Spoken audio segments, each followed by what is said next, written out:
ॐ सहना भवतु सहनौ भुनक्तु सह वीर्यं करवावहै तेजस्विनावधीतमस्तु मा विद्विषावहै।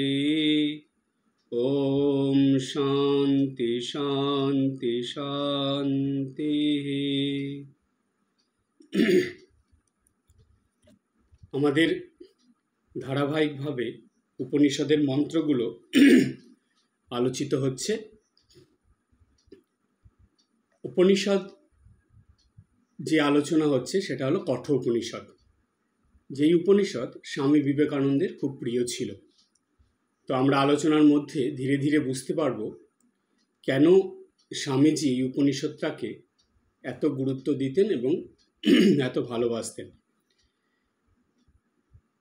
আমরা কঠোপনিষদের ধারাবাহিক আলোচনায় 13 নম্বর মন্ত্র পর্যন্ত আলোচনা করেছি। আজকে 14 নম্বর মন্ত্রের আলোচনায় যাব। তার আগে আমরা আরেকবার একটু জেনে নেব যে এর আগের ক্লাসে আমাদের আলোচনা যেখানে হয়েছিল সেখানটা একটু বলে তারপরে নতুন আলোচনার মধ্যে যাচ্ছি। আমরা 13 নম্বর মন্ত্রের মধ্যে পেয়েছিলাম যে নচিকেতা দ্বিতীয় বর চেয়েছিলেন যমরাজের কাছে। যমরাজ 3টে বর চাইতে বলেছিলেন নচিকেতাকে। তো সেইখানে নচিকেতা প্রথম বর চেয়ে নিয়ে তারপরে দ্বিতীয় বর চেয়েছেন। সেইখানে কি চেয়েছিলেন বা কি বলেছিলেন, সেইখানে যমরাজকে নচিকেতা বলেছিলেন যে হে যমরাজ, স্বর্গকামী যজমানগণ যে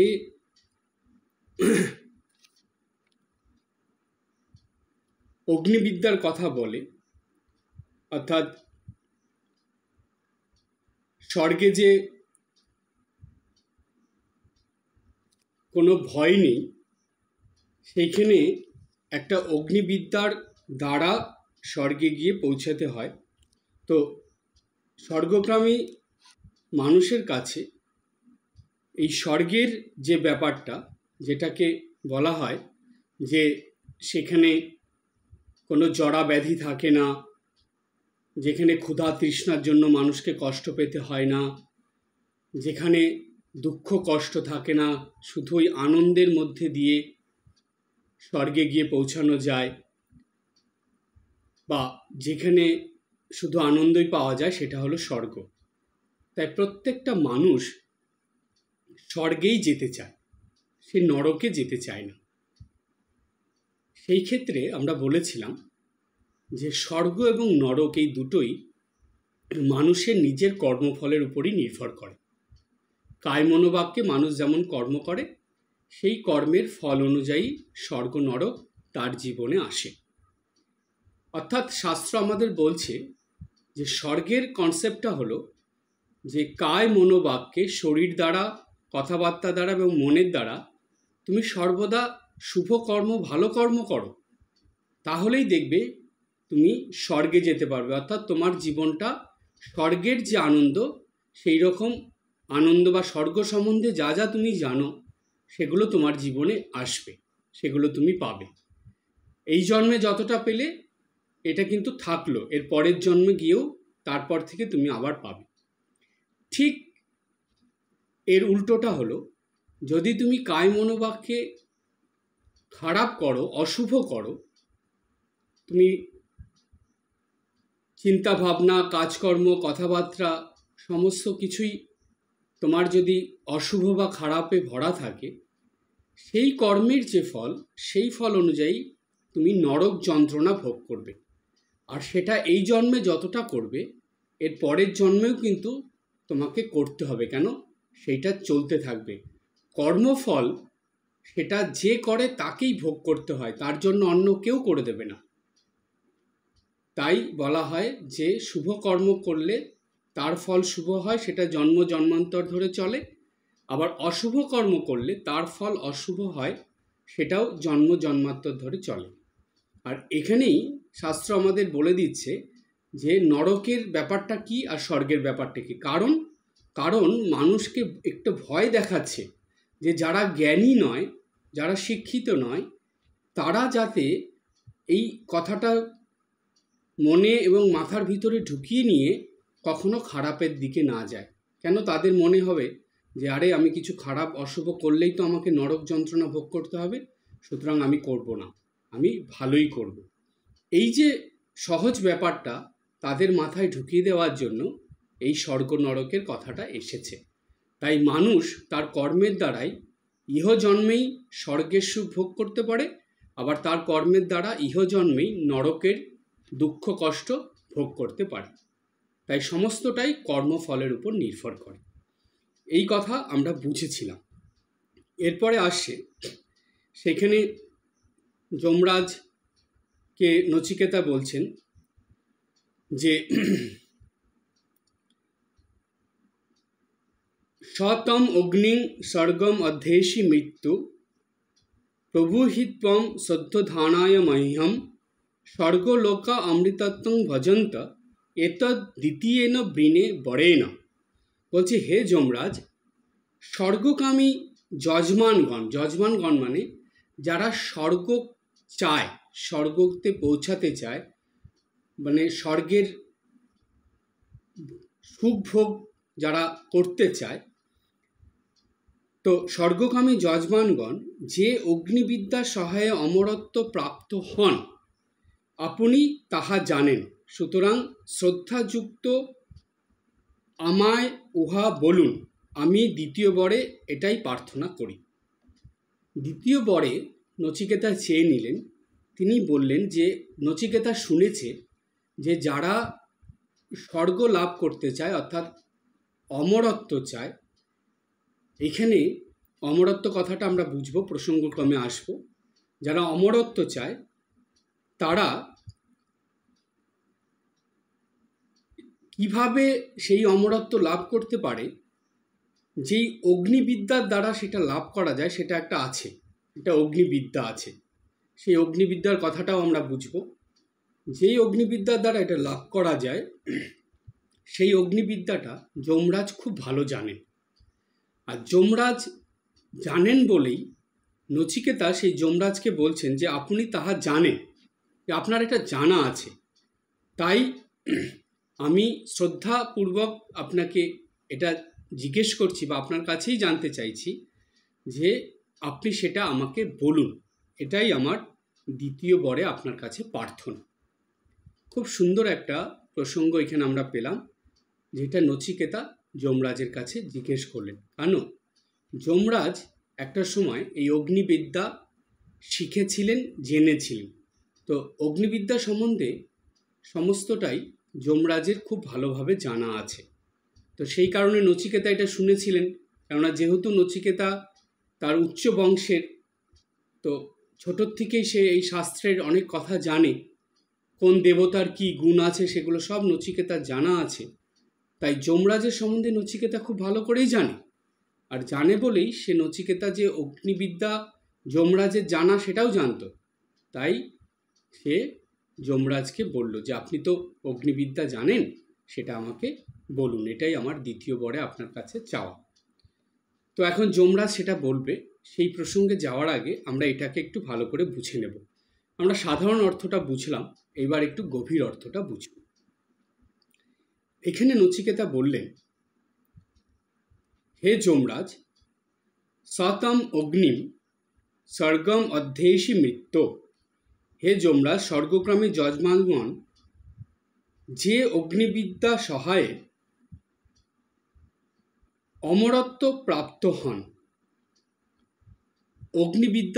অগ্নিবিদ্যাটা কি এবং অমরত্ব প্রাপ্তিটা কি, এটা আমরা এখন জানব। অগ্নি কথাটা আমরা জানি, কিন্তু অগ্নিবিদ্যাটা কি? অগ্নিবিদ্যা হলো আমাদের এই জগৎ সংসারে অগ্নির একটা বিশেষ গুরুত্ব আছে। সেই জন্য দেখুন আমাদের শাস্ত্রে আমরা পাই অগ্নিদেব আছে, অগ্নিরও একজন দেবতা আছে। কেন অগ্নিদেবতাকে করা হয়েছে? তার কারণ আগুনের যে গুরুত্বটা সেটা আমরা দেখতে পাই যে নিত্যদিনের যে কাজকর্ম হয় সকাল থেকে রাত পর্যন্ত, সামাজিক কর্ম বা আধ্যাত্মিক কর্ম, তার মধ্যে শরীরকে ঠিক রাখতে গেলে এবং মনকে ঠিক রাখতে গেলে এই অগ্নির সাহায্য খুব দরকার। কেমন করে? দেখুন, সূর্য হলো এই অগ্নির প্রতীক, সূর্যদেব। তার আলো তাপে এই পৃথিবীতে জীবন ধারণ সম্ভব হচ্ছে, জীবকুল বেঁচে আছে। এই অগ্নিকে আমরা বিভিন্ন কাজে ব্যবহার করি। নিত্যদিনের রান্নার কাজ, হোমের কাজ, যজ্ঞের কাজ, ঠাকুর ঘরে প্রদীপের কাজ এবং বিভিন্ন অনুষ্ঠানে এই অগ্নির ভীষণ গুরুত্ব। সুতরাং বলা যায় যে যেমন জল ছাড়া মানুষের জীবন ধারণ সম্ভব নয় বা এই সৃষ্টিতে জীবকুল বেঁচে থাকা সম্ভব নয়, ঠিক তেমনি আগুনের প্রভাব না থাকলে বা অগ্নির এই ব্যবহার না থাকলে বা অগ্নির উপস্থিতি না থাকলে এই জীবকুলের বেঁচে থাকা বা জীবন ধারণ করা সম্ভব নয়। আর একটা কথা আপনাদের বলি, আমাদের শরীরের ভিতরেও, মানব শরীরে অগ্নির একটা অস্তিত্ব আছে। কেন? দেখবেন আমাদের শরীর একটা সবসময় একটা গরম ভাব শরীরের মধ্যে থাকে। আপনি আপনার নিঃশ্বাসটাকে যখন বাইরে বের করছেন, শীতের দিনে অনুভব করবেন, দেখবেন সেটা গরম থাকে। মানুষের শরীর যখন ঠান্ডা হয়ে যায় তখন মেডিকেল সায়েন্সে বলে, ডাক্তারি ভাষায়, যে চিকিৎসা বিজ্ঞানে বলা হয় যে মানুষটা মরে গেছে। অর্থাৎ মানুষ মরে গেলে তার শরীর সম্পূর্ণ ঠান্ডা হয়ে যায়। কারণ কি? তার ভিতরে যে অগ্নির উপস্থিতি ছিল সেটা শরীর থেকে চলে গেছে। তাহলে দেখছেন যে আমাদের শরীরের জন্য অগ্নির উপস্থিতি কতটা দরকার। আমাদের শরীরে এই অগ্নির উপস্থিতি থাকে। শরীরে একটা নির্দিষ্ট তাপমাত্রা সবসময় থাকতে হয়। দেখবেন ওটা বেড়ে গেলে আমাদের শরীর খারাপ করে, আমাদের শরীরের পক্ষে ক্ষতি। আবার কমে গেলেও সেটা শরীরের খারাপ। মানব শরীরের ও আগুনের অগ্নির যে উপস্থিতি, দেখুন যে বহির্জগতে আমরা আগুনের যে ব্যবহারটা পাই ঠিক অতটাই গুরুত্বপূর্ণ আমাদের অন্তর্জগতের জন্য, অর্থাৎ আমাদের নিজের ভিতরের জন্য, আমাদের শরীরের জন্য। তাই বহির্জগতে সূর্যের আলো না থাকলে, আগুনের ব্যবহার না থাকলে যেমন ঠিকভাবে জীবনযাপন সম্ভব হতো না, ঠিক তেমনি আমাদের অন্তর্জগতে বা শরীরের ভেতরেও এই আগুনের বা অগ্নির উপস্থিতি না থাকলে আমাদের বাঁচা বা জীবকুলের বাঁচা সম্ভব হতো না। তাই অগ্নিবিদ্যা হলো আগুনের ঠিক ব্যবহার জানা এবং সেই আগুনকে সম্মান শ্রদ্ধা করে, ভক্তি করে, অগ্নিদেবেরকে প্রতিদিন তার কাছে প্রার্থনা জানিয়ে আমাদের নিত্যদিনের জীবনযাপন করা। দেখবেন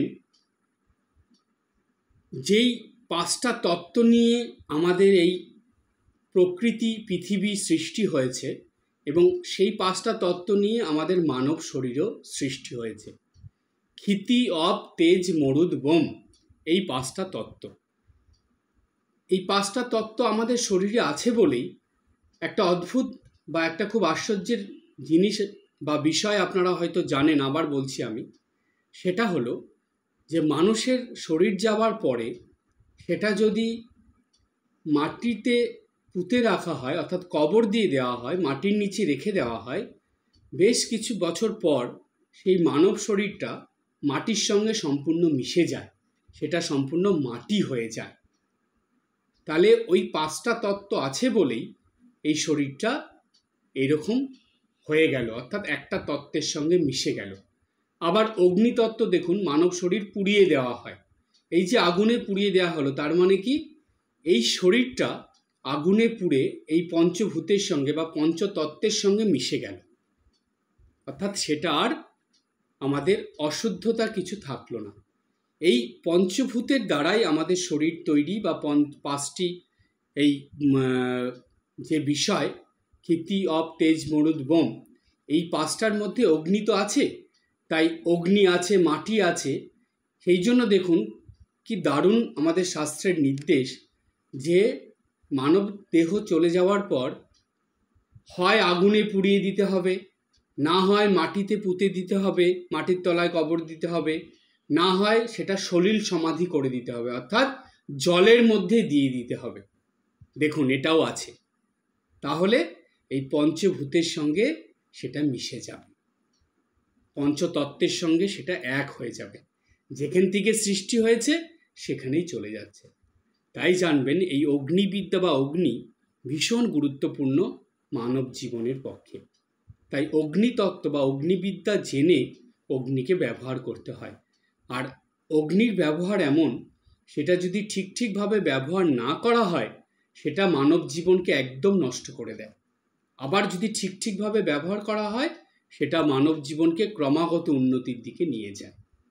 তাহলে এই যে শিক্ষাটা, অগ্নির ব্যবহার করার যে শিক্ষা, সেটাই হলো অগ্নিবিদ্যা। এটা জানেন আগেকার দিনের মুনি ঋষিরা তাদের শিষ্যদেরকে, তাদের ভক্তদেরকে এই অগ্নিবিদ্যা শিখাতো। এরকম বিদ্যাগুলো আছে। এই যে পাঁচটা বিষয় আমি বললাম, যে যেই পাঁচটা তত্ত্ব নিয়ে এই সৃষ্টি তৈরি হয়েছে, পৃথিবী তৈরি হয়েছে, মানব শরীর তৈরি হয়েছে, এই পাঁচটা তত্ত্বকে আগে জানতে হবে, শিখতে হবে। এই যে পাঁচটা তত্ত্বের শিক্ষা, এগুলো এক একটা বিদ্যা। তার মধ্যে অগ্নি সম্বন্ধে যে শিক্ষা সেটাও হলো একটা বিদ্যা, তাই তাকে বলা হচ্ছে অগ্নিবিদ্যা। এই অগ্নিবিদ্যার মানে কি, এই অগ্নি দিয়ে কিভাবে যাগযজ্ঞ করতে হবে, হোম করতে হবে, সেগুলোও শিখতে হতো।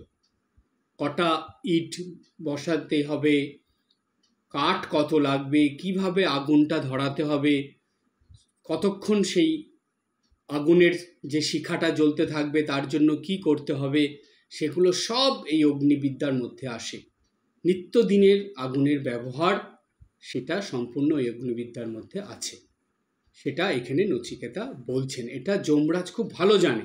কিছুটা নচিকেতাকে যমরাজ বলেছে, সেই প্রসঙ্গে আমরা আসব। তো সহজভাবে আমি আপনাদের কাছে এটা বললাম। এরপরে আরও বিস্তৃত অনেক কিছু আছে, ওর মধ্যে যাচ্ছি না, কেন নিত্যদিনের প্রয়োজনে যতটুকু দরকার আমি ততটুকুই আপনাদের বললাম। সুতরাং এইবার থেকে আগুনের ব্যবহার যখন করবেন তখন অগ্নিদেবকেই কিন্তু প্রণাম করে আগুনের ব্যবহার করবেন। জানেন ঠাকুর ঘরে যে আপনি ঠাকুর সেবা করছেন, যে পূজা করছেন, যা করছেন, সেইখানে প্রদীপ জ্বালাতে হয়। কেন জানেন? এই যে অগ্নিদেব, তিনি সাক্ষী স্বরূপ থাকলেন, তার উপস্থিতিতে আপনি সব কিছু করছেন, এটা হলো তার প্রমাণ। তাই অগ্নিদেব থাকে। দেখবেন ভালো ভালো শুভ অনুষ্ঠানে সেইখানে অগ্নি জ্বালিয়ে করতে হয়। কেন? অগ্নিদেব সেখানে উপস্থিত থাকেন, সাক্ষী স্বরূপ থাকেন। তাই অগ্নির উপস্থিতি জানবেন আমাদের শুভ করে। সেই অগ্নিবিদ্যা শিখে সেই অগ্নিদেবকে আহ্বান করে অগ্নির ব্যবহার করলে সেটা মানুষের জীবনকে ক্রমশ ভালোর দিকে, শুভর দিকে নিয়ে যায়। এটা হলো অগ্নিবিদ্যা। এরপরে আমরা জানবো অগ্নিবিদ্যার পরে, এই যে বললেন যে অগ্নিবিদ্যা সহায় অমরত্ব প্রাপ্ত হওয়া, অমরত্ব লাভ, এই প্রসঙ্গে এবার আমরা আলোচনার মধ্যে আসব। তো এই অগ্নিবিদ্যা সম্বন্ধে আমরা সহজভাবে জেনে নিলাম যে সূর্যই হলো এই অগ্নির মূল উৎস এই পৃথিবীতে। তো সূর্যের কাছে যেহেতু মানুষ যেতে পারে না, পৌঁছাতে পারে না, কিন্তু সূর্যের প্রতিভু যে অগ্নি বা তাপ, সেটা কিন্তু এই জগতে যেমন আসে সেটা আবার জীবদেহের মধ্যেও আছে, অর্থাৎ মনুষ্য দেহে আছে। সেটা আমাদের সবার বোধগম্য হয় এবং আমরা বুঝতে পারি। এই যে মনুষ্য দেহে অগ্নি বা তাপ থাকে, সেটা কোন জায়গায় থাকে, কিভাবে থাকে, সেটাই আগে আমরা বুঝে নেব, তাহলে অমৃতত্বটা বুঝতে পারব। বলছে মানব দেহে পৃথিবী বা পৃথিবী তত্ত্ব হচ্ছে মূলাধার। তিনটে আমরা জানি, তিনটে আমাদের আধার আছে। একটা হলো মূলাধার, একটা হলো স্বাধিষ্ঠান, আর একটা হলো আপনার মণিপুর। তো মূলাধার হলো এটা পৃথিবী তত্ত্ব। মানবদেহে পৃথিবী তত্ত্ব হচ্ছে মূলাধার। এরপরে বলছে এই মূলাধারটা কোথায়, বলছে সেটা হলো মেরুদণ্ডের নিচের একটি বিন্দু বা চক্র। আমাদের মেরুদণ্ডটা নিচে যেখানে গিয়ে শেষ হচ্ছে, সেই ঠিক শেষে একটা বিন্দু বা চক্রের আকারে এটা থাকে, এই মূলাধার পৃথিবী তত্ত্ব। এরপরে এর উপরে রয়েছে, এই মূলাধারের উপরে থাকে স্বাধিষ্ঠান বা জল তত্ত্ব। এই স্বাধিষ্ঠানের আর এক নাম হলো জল তত্ত্ব, যেটা মূলাধারের উপরে থাকে। এরপর এই জল তত্ত্বের উপরে বা স্বাধিষ্ঠানের কিছুটা উপরে রয়েছে মণিপুর। এই মণিপুরটাই হলো অগ্নিতত্ত্ব, অর্থাৎ এই মণিপুরে অগ্নিতত্ত্ব রয়েছে। এই যে তিনটে জিনিস, মূলাধার, স্বাধিষ্ঠান, মণিপুর, এই তিনটে নিয়ে হয় কুলকুণ্ডলিনী, বা যেটাকে আমরা কুণ্ডলিনী বলি। বলছে সাধন জীবনে কুণ্ডলিনী শক্তি জাগরিত না হলে মানুষের সেই পরম প্রাপ্তি, যেটা ঈশ্বর প্রাপ্তি বা পরমাত্মার প্রাপ্তি বা ইষ্ট প্রাপ্তি, এগুলো কখনোই সম্ভব নয়। তো এই ঈশ্বর প্রাপ্তি বা পরমাত্মার যে প্রাপ্তি বা ইষ্টের যে প্রাপ্তি, সেটা করতে হলে মানুষকে কুলকুণ্ডলিনীর শক্তি জাগরিত করতে হয়। সেটা কিভাবে জাগে, বলছে এই যে তিনটে আছে সেটা পরপর জেগে ওঠে।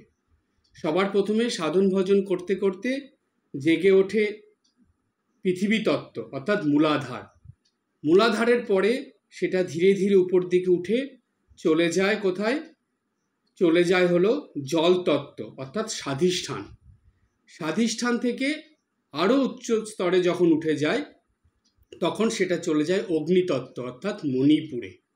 এই মণিপুরে গিয়ে অগ্নিতত্ত্ব যখন জাগরিত হয়ে ওঠে, তখন সেটা আমাদেরকে পরমাত্মার সঙ্গে আমাদেরকে মিলন ঘটিয়ে দেয়, অর্থাৎ ঈশ্বর প্রাপ্তি সম্ভব হয় মানব জীবনে, ঈশ্বর দর্শন সম্ভব হয়, অর্থাৎ ইষ্ট প্রাপ্তি ঘটে। এই যে ব্যাপারটা, এটাকেই বলা হচ্ছে অমৃতত্ব। যেহেতু ঈশ্বর দর্শন করলে, ঈশ্বর লাভ করলে মানুষ অমৃত লাভ করে, মানে অমর হয়ে যায়, অমরত্ব প্রাপ্ত হয়। তাকে আর এই পৃথিবীতে আসতে হয় না, জন্ম মৃত্যুর হাত থেকে সে মুক্তি পেয়ে চিরদিনের মতন ভগবানের কাছে স্থান পায়। এটাই তো অমরত্ব, অর্থাৎ সে ঈশ্বরের কাছে চলে গেল, ঈশ্বরকে লাভ করলো। ঠাকুর বলছেন মানব জীবনের উদ্দেশ্য হলো ঈশ্বর লাভ। তাহলে দেখুন, আমাদের শরীরেই ঈশ্বর লাভ করার যে উপায়, সেটা সন্নিবিষ্ট আছে, জীব দেহে বা মানব দেহে এটা নিহিত আছে। আর সেটা শুরু হয় কুলকুণ্ডলিনীর জাগরণ থেকে। আর কুলকুণ্ডলিনী এই তিনটে শক্তির দ্বারা জেগে উঠে মানুষকে অমরত্বে পৌঁছে দেয় বা ঈশ্বর প্রাপ্তিতে পৌঁছে দেয়। সেটা এইখানে নচিকেতা কথার দ্বারা আমরা এর গভীর ব্যাখ্যায় বুঝে নিলাম, যে অগ্নিবিদ্যা এবং অগ্নিবিদ্যার সঙ্গে অমরত্বের কি যোগ, সেটা এখানে আমরা জানলাম। কিন্তু এইখানে একটা প্রশ্ন আমাদের মনে আসে, যে আচ্ছা, নচিকেতা তার দ্বিতীয় বরে এই অগ্নিবিদ্যা কেন জানতে চাইল? সে তো অন্য কিছু চাইতে পারতো যমরাজের কাছে, কিন্তু সেটা তো সে চাইল না। সে অগ্নিবিদ্যা কেন জানতে চাইলো বা অগ্নিবিদ্যা কেন শিখতে চাইলো? এই প্রশ্নের উত্তরে আমরা আসব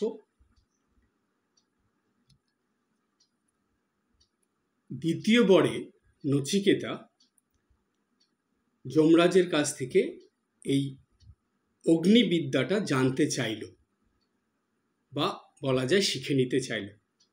কেন? প্রশ্ন আসে আমাদের মনে যে দ্বিতীয় বরে তো অন্য কিছু চাইতে পারতো, অগ্নিবিদ্যা কেন শিখতে চাইল যমরাজের কাছে? প্রথম কথা, যমরাজের থেকে ভালো অগ্নিবিদ্যা সম্বন্ধে জ্ঞান তখনকার সময়ে কারো ছিল না। তো যমরাজের কাছে যেহেতু নচিকেতা এসে গেছে, তখন সে দেখলো এই অগ্নিবিদ্যা সম্বন্ধে এটা জেনে নিলেই ভালো। আর সেই সঙ্গে নচিকেতা এটাও ভাবলো যে আমি তো ফিরে যাবই, সেটা প্রথম বরে চেয়ে নিয়েছে যে সে যমলোক থেকে ফিরে আসবে। ফিরে এসে তখনকার সময়ে যে মানুষের হোমযজ্ঞ খুব হতো, সকাল থেকেই তাদের এগুলো শুরু হতো, তারা অগ্নিকে সাক্ষী রেখে সব কিছু করত।